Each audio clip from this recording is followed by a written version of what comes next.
Hey everybody, Chief Meteorologist Brad Panovich here. It's this big ski weekend, the first full weekend in December, and a lot of folks will be hitting the slopes this weekend, boarding, tubing, skiing, all those things. And we had some cold weather to finally get us in the mood, but we've also got some rain on the way. As I'm looking at the weekend forecast, some rain on Saturday. Again, this looks a little more pessimistic than I think is going to happen. We're probably going to see scattered showers. Not much cold air behind that, though. I do think Sunday, Monday morning, there's going to be a small window, especially with the skilled snowmakers, as high pressure is briefly in control. You can kind of see that brief high pressure, the clockwise flow there, that it might be just cold enough for a little bit of snowmaking to kind of freshen up the slopes, and a little bit of grooming could make it feel pretty good. Another system comes in on Tuesday morning.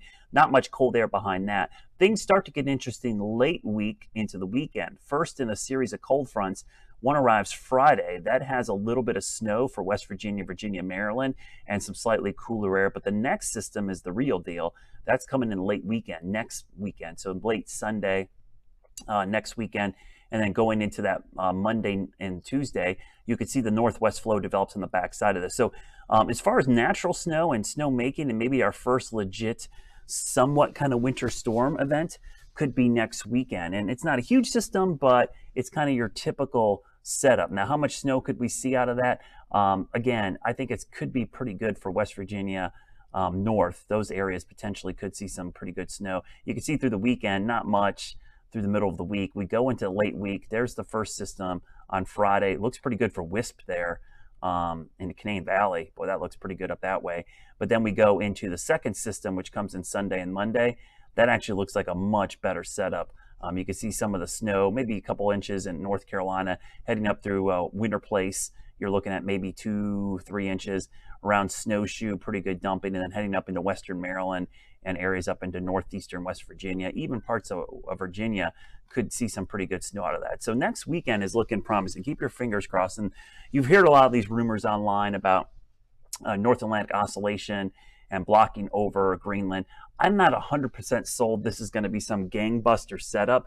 It does look colder and potentially stormy, but it doesn't look as crazy as people are trying to hype this up to be. It looks just like normal winter weather, to be honest with you. It doesn't look like anything too crazy right now, but it does look like a little piece of that cold air comes down late next weekend, and you can see it right there.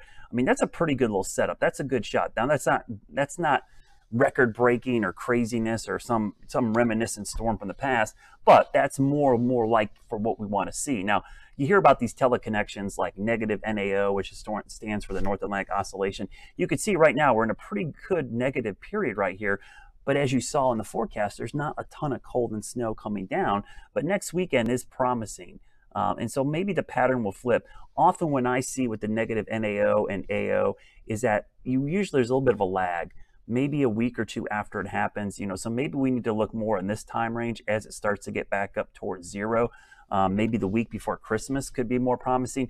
That's the North Atlantic Oscillation. If you look at the Arctic Oscillation, it's pretty low as well, and that's the European look. Here's the GFS ensembles for both of them. So pretty negative. I mean, that's what you want to see. In the old school teleconnections, this was a great setup for wintry weather. And the reason it was such a good wintry weather setup is that you tended to see cold air. When the NAO was negative, you tend to get that cold air coming down the East Coast, and that was really good for the Southeast. But what's happened in the last decade and a half, the Arctic is a much different place. There's not as much consistent broad cold up there. So what happens is we get tinier chunks, and they're much more fragmented. And what happens in that case, if you get it, it's awesome. But oftentimes a little punch will come down, and we'll get a ridge on the other side of it. And that ends up sometimes boosting the southeast ridge. So you got to be real careful. When you get these sharp troughs coming down, they sometimes can bring up a really high ridge on either side of them. So that's always something to be very cautious of. And we've seen hints of this when we were looking before at some of the upper level current steering currents. We'll go back to that real quickly, and I'm gonna pause this real quickly and kind of show you. You can see how the upper levels here are kind of much more fragmented than they would be in this pattern normally. What I mean by that is typically we'd see a big trough, and instead we see two little ones with a ridge in between and another ridge. So if you get one of these troughs to dig down, sometimes the ridge can build over the southeast. So you want it to come straight at you. You need a more direct shot of cold air and troughing is for the setup. So it's something that could happen later this month. certainly nothing that's concrete, and certainly nothing that I'm getting super excited for. I'm just glad we're getting back to just normal winter weather, which looks like starts to happen next weekend into the following weekend. Maybe that'll set the stage for some awesome weather pre-Christmas. So keep your fingers crossed this thing gets a little better as we get closer to next weekend and the week after. Until then, have a great weekend and think snow.